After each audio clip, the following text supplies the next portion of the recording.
Preston Whitaker killed your father, and I helped him bury the truth. Margaret Hart forced the words through dry lips before the heart monitor swallowed them in its electronic rhythm, and for one suspended second Olivia forgot how to breathe. Outside the glass wall of the intensive care unit, snow pressed against the windows of St. Anselm Medical Center, turning Boston into a blur of white light. But inside room 814, everything narrowed to her mother's hand gripping hers. Margaret had been unable to speak for nearly 2 hours after the stroke. Now the first thing she chose to say was the sentence Olivia had spent 17 years trying not to imagine. "What did you say?" Olivia whispered, though she had heard every word. Margaret's eyes shifted toward the door. On the other side of the glass stood Preston Whitaker, founder and chief executive of North Star Biomed, a man worth more than $7 billion, wearing a charcoal overcoat untouched by the storm. He held white lilies. 2 North Star security officers stood several feet behind him, their hands folded, waiting for a signal that had not yet come. Margaret traced 3 words across Olivia's palm. "He killed Dad." Olivia pulled her hand away. No, it was not disbelief. It was self-defense. For years, she had blamed Margaret for taking North Star's money after Daniel Hart died, for signing a confidential settlement worth $1.5 million, and for refusing to answer questions. Olivia had built her adult life around the belief that her mother had been weak and afraid. She was not prepared to hear that the truth might be worse. Margaret reached toward the phone on the bedside table. Olivia opened the recording application and set the device where Margaret could see it. "I am recording this. Is that what you want?" Margaret gave a faint but deliberate nod. "Start again," she said. "Tell me exactly what happened." Margaret's breath came shallow, but her voice sharpened. "Your father found something in the Pulsebridge reports. Something they knew before the launch. He was going to the board. Preston found out." Whitaker moved closer to the door. His expression was calm, almost paternal, the same expression he had worn at Daniel's funeral when he promised North Star would take care of her family. "Did he cause the crash?" Olivia asked. Margaret closed her eyes. "I gave him Daniel's schedule." The words landed harder than the accusation against Whitaker. "You did what?" "I thought Preston wanted to stop the meeting. I thought he would threaten the stock options, the mortgage, your college fund. I thought he would make Daniel understand what we could lose. And after Dad died, you took the money." Margaret's face tightened. "Yes." Whitaker reached for the sliding glass door. Olivia closed it and stood directly in front of the opening. He watched her through the glass, patient and certain, as if personal boundaries were temporary inconveniences. Margaret pulled at the oxygen line beneath her nose. "South Station," she whispered. "Locker 317. What is inside?" "Enough to prove I lied." "About what?" Margaret's eyes opened wider. "About everything." Whitaker tapped once on the glass. A hospital administrator appeared beside him, a nervous woman in navy scrubs. Olivia recognized the kind of influence gathering outside the room. It did not need shouting. It arrived through private donations, legal departments, and people who remembered who paid for the new cardiac wing. Whitaker spoke through the intercom. "Olivia, your mother needs rest.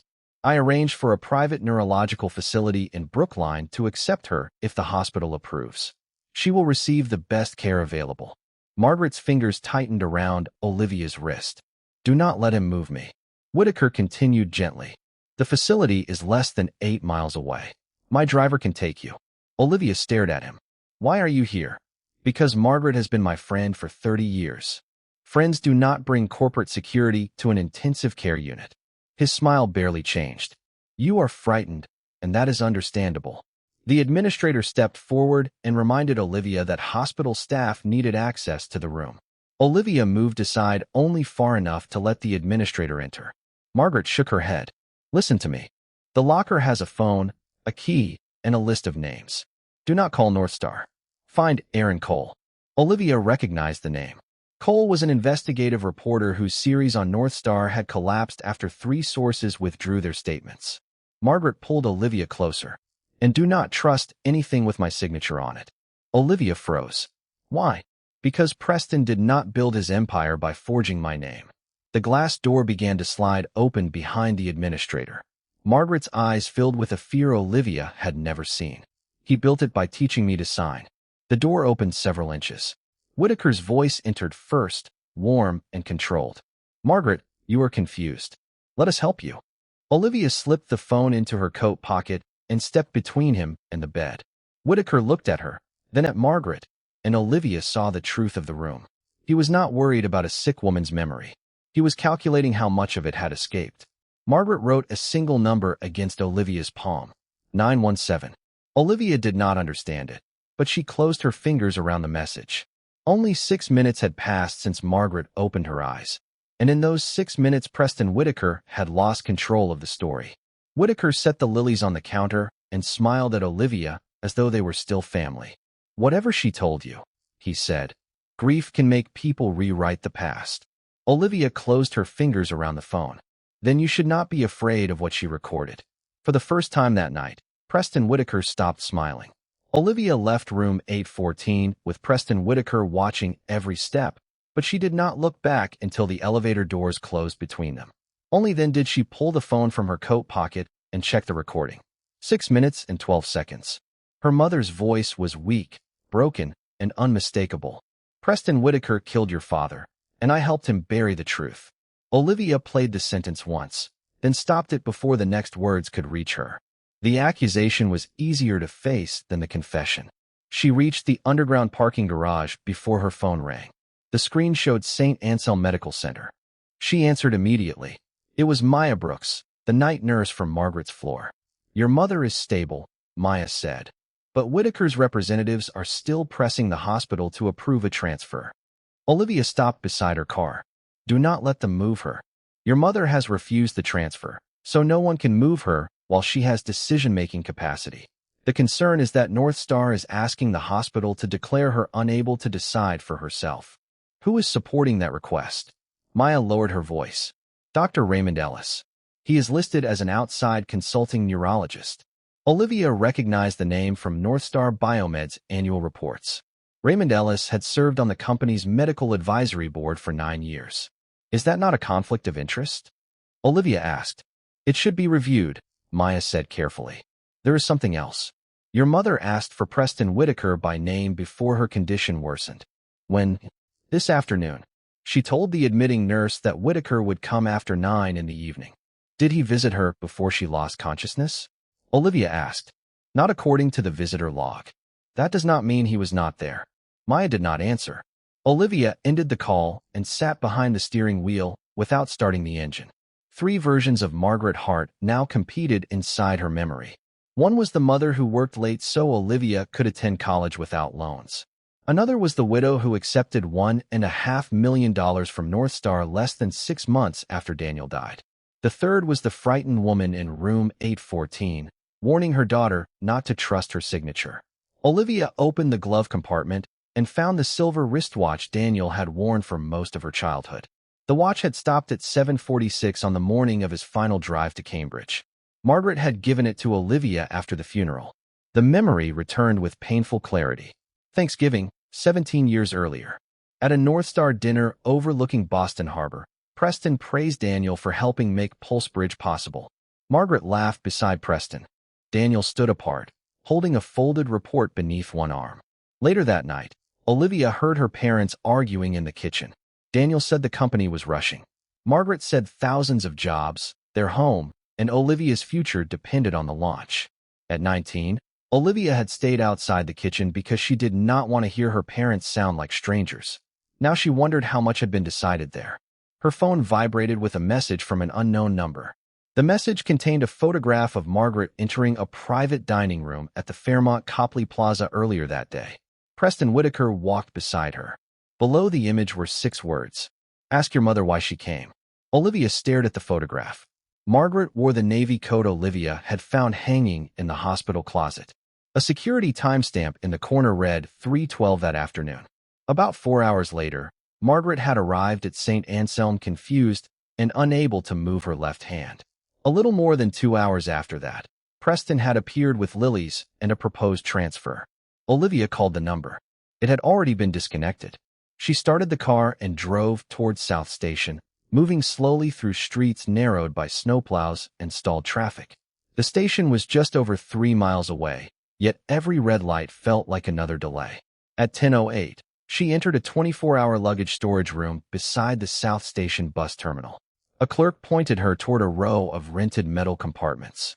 Number 317 stood near the rear wall, plain and gray, with a digital keypad. Olivia tried Margaret's birthday. The screen flashed red. She tried Daniel's birthday. Red again. Then she remembered the number Margaret had written on her palm. 917. The lock clicked. Inside sat a prepaid smartphone, a small brass key, a sealed envelope, and a photograph from Northstar's first office in Cambridge. Preston stood between Daniel and Margaret. All three were smiling. Olivia turned the photograph over. In Margaret's handwriting were the words, "We all believed the first lie because it was the one that saved us." The prepaid telephone powered on with 12% battery remaining, proof that someone had charged it recently. There was one audio file copied from an older device, one contact named Aaron Cole, a file containing a list of patient case numbers, and one calendar entry created that morning. The entry read, "Meeting with Preston, 3 in the afternoon, Fairmont Copley Plaza." Beneath it, Margaret had typed a single sentence. "If I leave that room on my own terms, I will finally tell Olivia everything." Olivia read the sentence twice. Then the phone rang in her hand. The screen displayed no number, only a name Margaret had saved there. Preston Whitaker. Olivia answered the prepaid telephone, but Preston Whitaker spoke before she could say a word. "You found the locker," he said, his voice calm enough to make the nearly empty station feel suddenly crowded. "How did you get this number?" "Margaret called me from it this afternoon. She wanted a line that could not be traced to her usual account. You knew she had prepared something. I knew she was revisiting the past. That is not always the same as collecting evidence. She said you killed my father. Margaret is ill, Olivia. She has spent years carrying guilt that does not belong entirely to her." That sounds like something a guilty man would say. It also sounds like something a man says when he has watched a family destroy itself around an incomplete story. Preston told her to meet him at Northstar headquarters at 8 the next morning. He said she could bring anyone she trusted, record every word, and walk away whenever she wished. Then he added the sentence that made refusal impossible. "If you want to understand why your mother met me today, come before the board removes my access to the files." The call ended. Olivia immediately selected Aaron Cole from the contact list. He answered on the fourth ring and fell silent when she identified herself. "Your mother told me never to contact you," he finally said. "When, 3 years ago, she said you would come looking for me only when she could no longer protect you." Olivia glanced at the sealed envelope inside the locker. "Protect me from Whitaker?" She did not say. Aaron agreed to meet her outside Northstar the next morning, but warned her not to send the recording through regular email. Olivia took the prepaid telephone, key, photograph, and envelope, then left the locker empty. She left the envelope sealed, afraid that one more truth might make every familiar memory unusable. At 7:52 the next morning, Northstar Biomed's headquarters rose above Kendall Square. Nearly 7 inches of snow lined the sidewalks. Inside, employees passed beneath a suspended model of Pulse Bridge and portraits of patients whose lives Northstar claimed to have extended.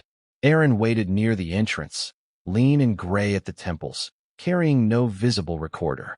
"Whitaker invited you inside?" he asked. "He invited both of us. Then he wants something. He says he wants me to understand. That is what powerful people call persuasion when they believe the truth belongs to them." Preston received them on the 42nd floor without attorneys or security. His office overlooked the Charles River. He stood beside a wall covered with letters from patients. "Before you accuse me," he said, "you should see what your father helped build." Olivia placed the prepaid telephone on a table between them. "Before you defend yourself, you should explain why my mother thought she might not leave yesterday's meeting alive." Margaret arrived frightened and exhausted. She said she intended to confess publicly. Confess to what? Changing the minutes of a safety meeting, withholding one internal memorandum, accepting a settlement after Daniel died. And you let her walk out? Of course. 4 hours later, she was in intensive care. You want the timing to mean more than it proves. Aaron stepped closer. "Did you know Pulsebridge had a critical failure risk before launch?" Preston turned toward the window. "Every medical device has risk. The question is whether the benefit justifies it." He said Daniel had identified a software irregularity affecting fewer than one patient in 1,500. A delay, Preston claimed, could have cost more than $800 million, threatened Northstar's credit line, and postponed treatment for thousands. 26 people died, Olivia said. More than 40,000 patients lived longer because of it. You paid the families to remain silent. We settled claims to prevent years of litigation. That is not the same as admitting deception. You paid my mother. Your mother had stock options, a $480,000 mortgage, and a daughter in college.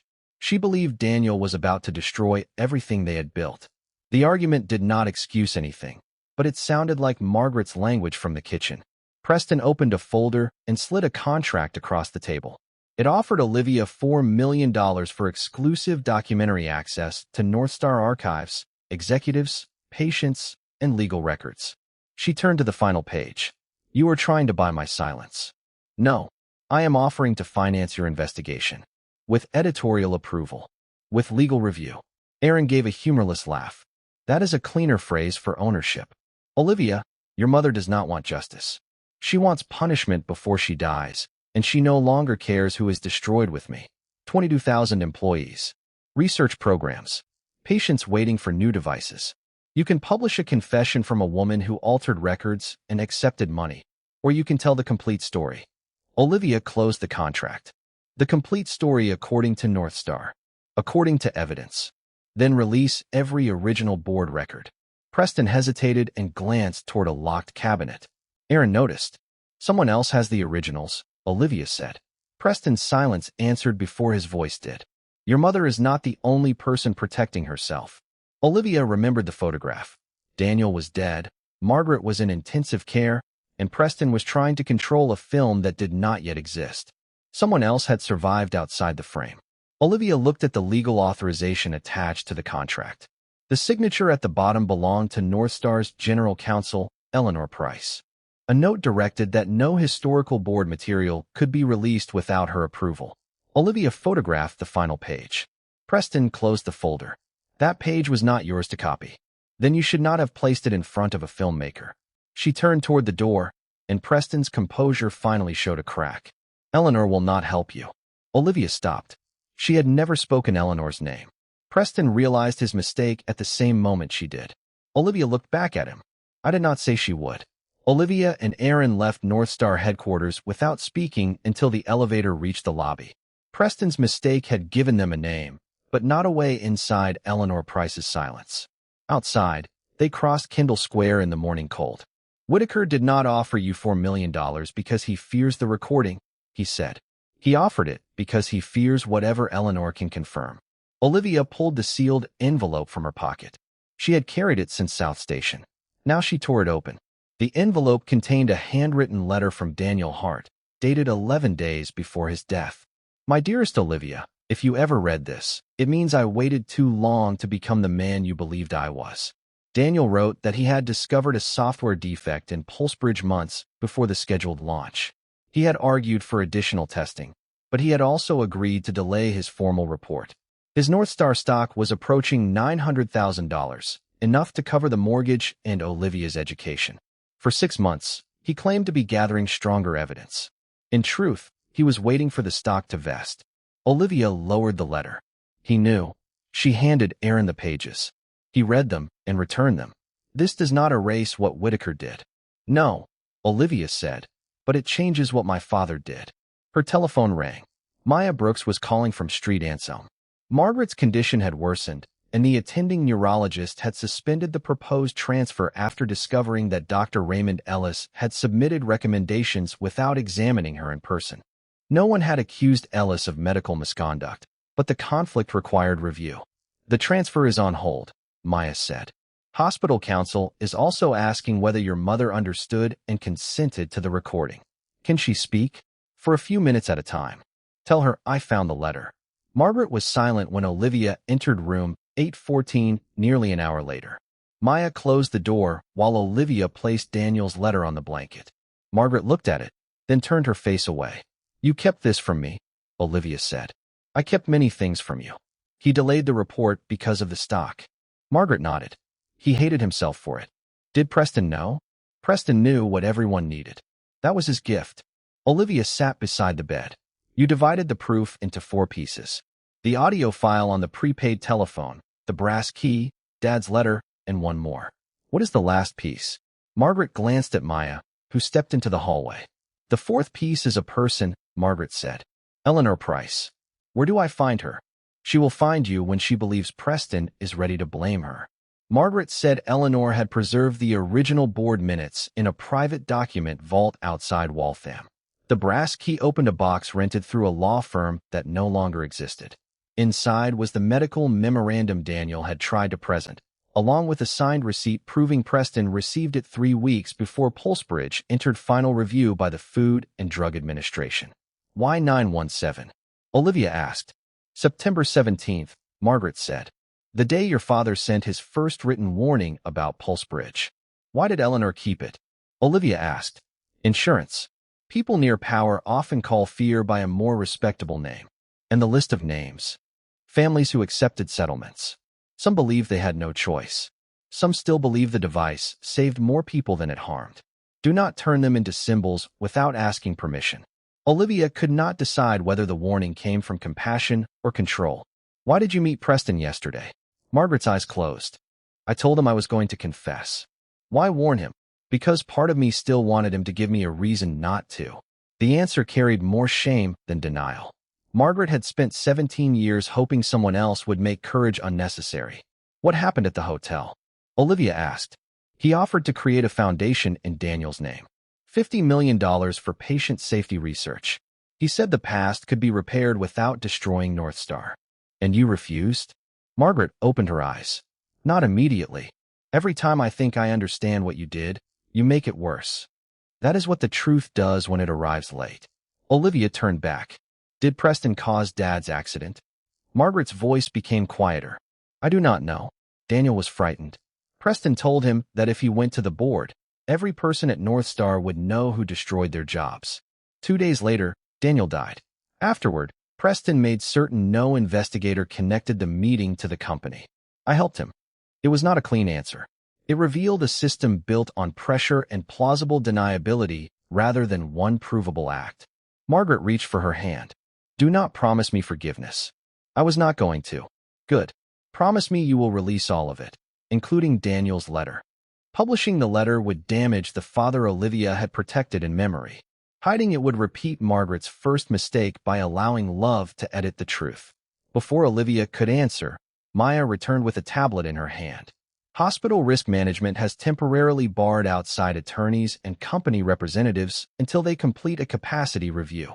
Family members can remain. Margaret's face went pale. Olivia checked the notice.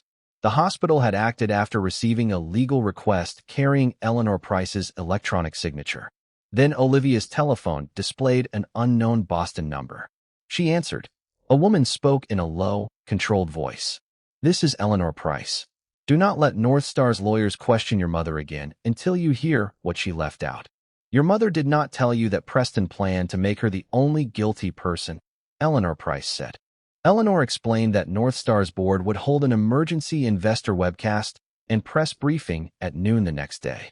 Preston intended to announce that a former employee had altered safety records, accepted a private settlement, and later tried to damage the company while medically impaired. Margaret would become the entire scandal, carrying every lie for a company that expected her to die before she could answer. The request to hospital counsel was mine, Eleanor said.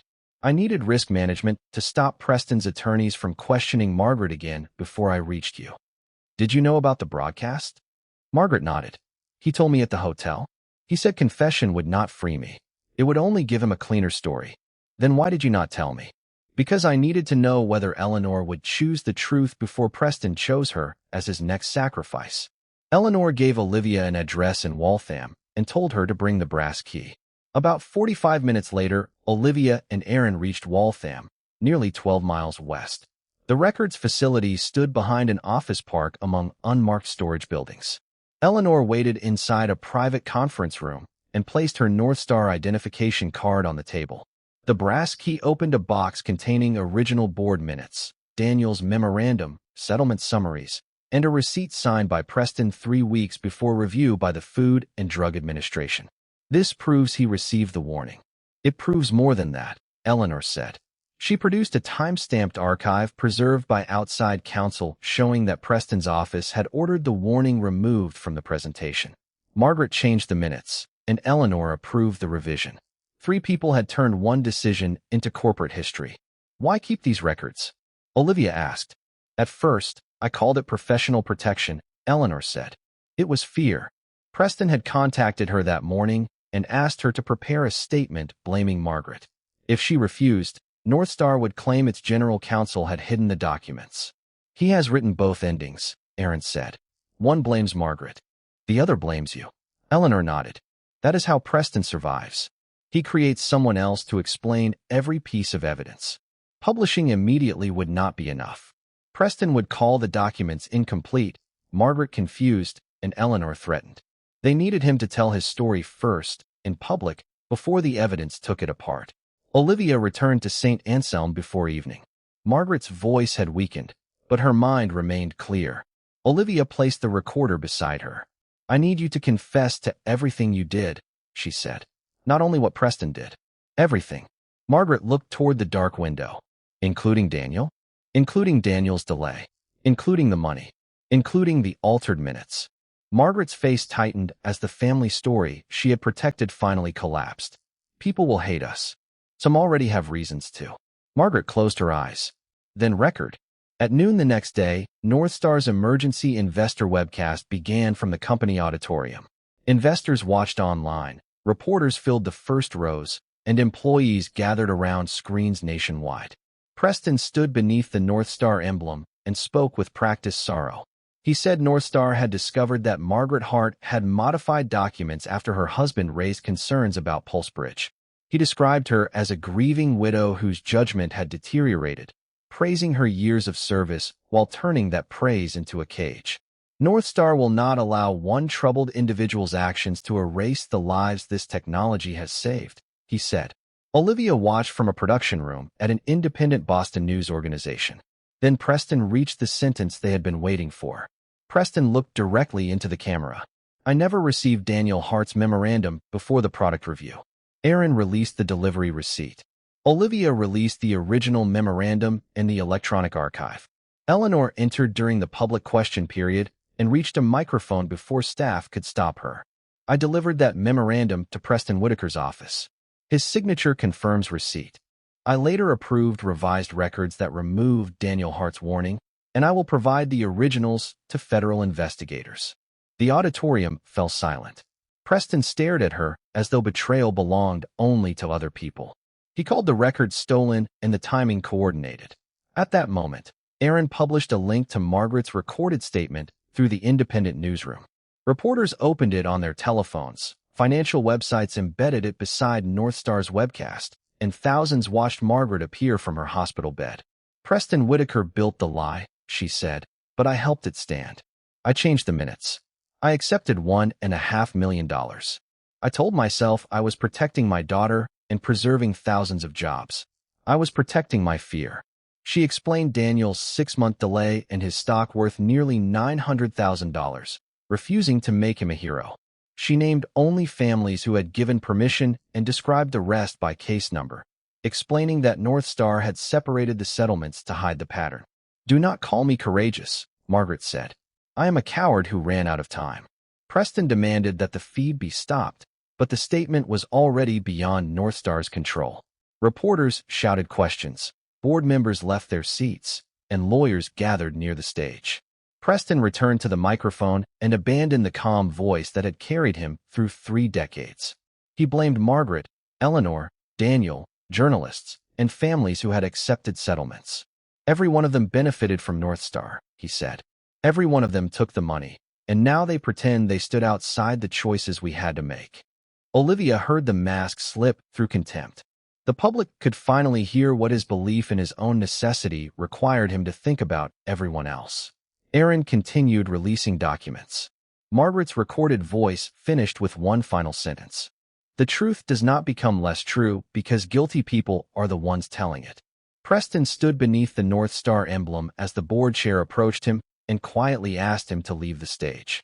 Preston Whitaker did not leave the stage when the board chair first asked him.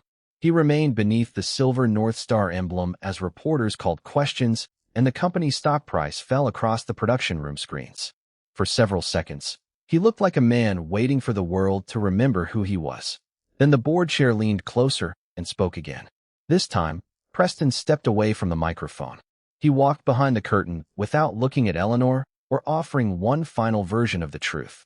By the time Olivia returned to St. Anselm Medical Center, North Star's board had suspended him as chief executive officer. Federal investigators had contacted Eleanor and requested immediate preservation of the relevant records, and every major financial network in the country was replaying Margaret's confession. None of it mattered when Olivia entered room 814 and saw Maya beside the bed. Margaret was awake, but her breathing seemed to arrive from a great distance. Olivia sat down and placed Daniel's letter beside her mother. "The board removed him," she said. Margaret nodded. "That is not the same as justice." "No, did they hear all of it? They heard what you did. They heard what Dad did. They heard about every case and the names of the families who had agreed to be identified." Margaret closed her eyes with relief that did not resemble peace. Good. Olivia wanted to promise that everything would change, but the room no longer allowed easy promises. Outside, Boston moved beneath a pale winter sky while investors calculated losses and strangers judged Margaret. Inside the room, she was only Olivia's mother, and the truth between them was too complicated for either forgiveness or hatred. "Why did you wait so long?" Olivia asked. Margaret's eyes opened. "Because every year I told myself the next year would be easier. Then you stopped speaking to me, and I told myself silence was the price I deserved to pay. You let me believe Dad was innocent. I wanted you to have one parent you could still respect. You did not have the right to choose that for me." "I know." There was no defense in Margaret's answer. Maya checked the monitor, touched Olivia's shoulder, and told her she could remain. Margaret turned her hand upward on the blanket. Olivia placed her own hand inside it. The gesture did not repair 17 years or erase the settlement and altered records. It only acknowledged that time had become smaller than anger. Margaret spoke once more before closing her eyes. "Do not make me brave in your film. I will not. And do not make your father perfect. I will not." "Then tell it straight." Margaret died shortly before dawn, while snow began falling again beyond the hospital windows. Olivia remained until morning light reached the glass. Preston's attorneys released a statement before breakfast, arguing that the webcast had presented incomplete documents and emotionally charged testimony. By noon, 3 members of North Star's board had resigned. By the end of the week, Eleanor Price had entered a formal cooperation agreement with federal investigators and provided copies of every file she had preserved. Aaron Cole published the first of a 6-part investigation linking the 26 settlements that North Star had kept separate for years. Families who had believed their losses were isolated began finding one another. Some spoke publicly. Others asked only that their names no longer be treated as confidential liabilities. Olivia spent the next 11 months completing her documentary. She called it The Cost of Silence. She used Margaret's confession without music, Daniel's letter in full, Eleanor's testimony, Preston's final words, and the voices of patients who believed Pulsebridge had given them more time. The company's lies did not make the story simple. Preston had used complexity as protection, but Olivia refused to let it become an excuse. North Star eventually created a compensation fund valued at $640 million while continuing to deny responsibility in several pending cases. The company appointed a new chief executive officer, removed Preston's name from 2 research buildings, and announced reforms. Preston never returned to a North Star stage. Investigations and legal arguments continued. Olivia learned that accountability rarely arrived as one dramatic judgment. It came through documents, testimony, lost positions, and families finally learning they were not alone. On the first anniversary of Margaret's death, Olivia returned to St. Anselm by arrangement with Maya. Room 814 was unoccupied, and Maya let her stand outside the glass for a few minutes. The equipment had changed, but Olivia remembered where her mother had stood inside her fear and chosen, too late, to step beyond it. Olivia opened her hand, traced 917 across her own palm, and placed it against the glass. For years, Olivia had believed truth rescued the innocent and condemned the guilty. Now she understood that it could remove the stories people used to survive and leave no heroes behind. Her mother had not suddenly become good, and her father had not been entirely weak. Both had made small compromises until those compromises became a life. Olivia lowered her hand and looked through the glass at the empty bed. Silence was a choice, she whispered, and every choice had a victim. Then she walked away, carrying no perfect memory of her parents, only the truth they had finally left her.